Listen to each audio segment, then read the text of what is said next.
కృపా సత్య సంపూర్ణుడైన యేసు ప్రభు నామములో అందరికి వందనములు తెలియజేస్తున్నాను. అందరు క్షేమంగా ఉన్నారా? మరి దేవునికి ఇచ్చిన కృపను బట్టి అందరం క్షేమంగా ఉన్నామని తలుస్తున్నాము. అందరి క్షేమం కొరకు ప్రార్థిస్తున్నాము. మరి దేవుడు మనకు ఎన్నో విధాలుగా మనకు మారే అవకాశాలు ఇచ్చి ఉన్నాడు. మన పాపపు జీవితం వదిలిపెట్టేదానికి ఎన్నో సూచనలు బైబిల్లో చూపించున్నాడు. ఇంకా కొన్ని విషయాలు మనం బైబిల్లో చూసుకుంటున్నట్టయితే క్లియర్ గా మనకు అర్థమయ్యే రీతిలో దేవుడు ఉపమానాలు చెప్పి ఉన్నాడు. యేసు ప్రభు వారు ఆయనకి అంత ప్రేమ ఎందుకు మన పైన. ఒకసారి లూకాసు వార్త 17వ అధ్యాయం 32వ వచనం చూద్దాం. చూడండి, బైబిల్ తీయండి. న్యూ టెస్టమెంట్ లో 70 పేజీ నెంబరు, 70వ పేజీ నెంబర్ ఒకసారి తీయండి, చూద్దాం. 17వ అధ్యాయం 32వ వచనంలో లూకా శుభవార్తలో మరి లోతు భార్యని జ్ఞాపకం చేసుకుని తన ప్రాణమును రక్షించుకునేవాడు దానిని పోగొట్టుకున్నవాడు దానిని సజీవంగా కాపాడుకున్నాని బైబిల్ గ్రంథంలో యేసుప్రభు వారు చెప్పినట్లుగా చూస్తున్నాం. ప్రియులారా, మరి దాని ప్రాణమును పోగొట్టుకునేవాడు, మరి ఆ పాపం కొరకు ప్రాణమును పోగొట్టుకునేవాడు ఆ ప్రాణాన్ని సజీవంగా కాపాడుకుంటాడంట. ఎప్పుడు కాపాడుకుంటాడు? దేవునిలో కాపాడుకుంటాడు, దేవునిలో నివసిస్తాడు, దేవునిలో జీవిస్తాడని అర్థమయ్యే రీతిలో ప్రభు వారు మనకు సెలవు ఇచ్చున్నాడు.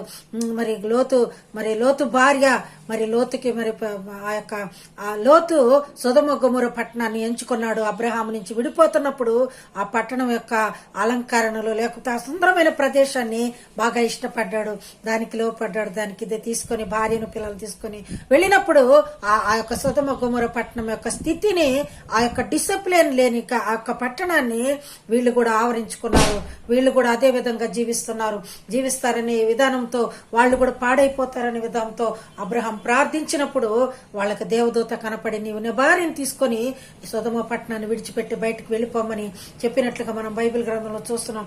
చెప్పినప్పుడు వాళ్ళు వెళ్ళిపోతూ ఉన్నప్పుడు దేవదూతలు చెప్పారు, వెనుతిరిగి చూడవద్దు, మీరు ఎలా వెళ్తున్నారో అలాగే వెళ్ళిపోండి అని చెప్పినప్పుడు ఆ సొదొమ గొమొర్రా పట్టణం ఆ ఆకాశం నుండి అగ్ని దిగి వచ్చి గొప్ప మంటలు రేగుతూ ధన అని దాన్ని కాల్చి వేస్తాం. దేవునికి కోపం ఎంత ఉందో అదంతా ఆ అగ్ని ద్వారా తెలియపరుస్తున్నాడు.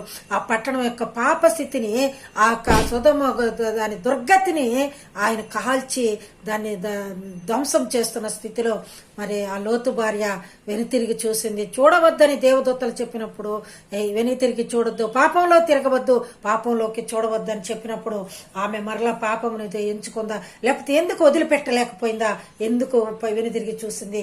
వెనుతిరిగి చూడగానే ఆమెని ఒక ఉప్పు స్తంభముగా ఏర్పడిపోయింది. ఆమె ఉప్పు స్తంభముగా అలాగా స్టాండ్ అయిపోయింది, లేకపోతే స్ట్రక్ అయిపోయింది. అలాగే ఆ విధంగా పాపమును మరలా గుర్తు చేసుకుంటే మన స్థితి కూడా అలాగే ఉంటది. వెనుతిరిగి చూడవద్దు, ముందుకు నడిపిస్తున్న దేవుని చేయబట్టుకొని నడుద్దాము.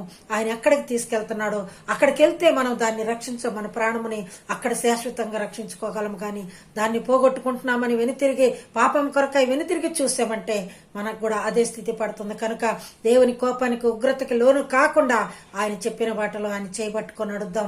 బైబిల్ గ్రంథం ప్రతిరోజు చదువుదాం, ఆయన కృపలను పొందుదాం. అట్టి దీవెన మనకు, మన బిడ్డలకు, మన కుటుంబాలకు, మన సేవలకు, మనం చేస్తున్న దేవుని పరిచర్యకు, రక్షణలకు సదా తోడై నడిపించును గాక.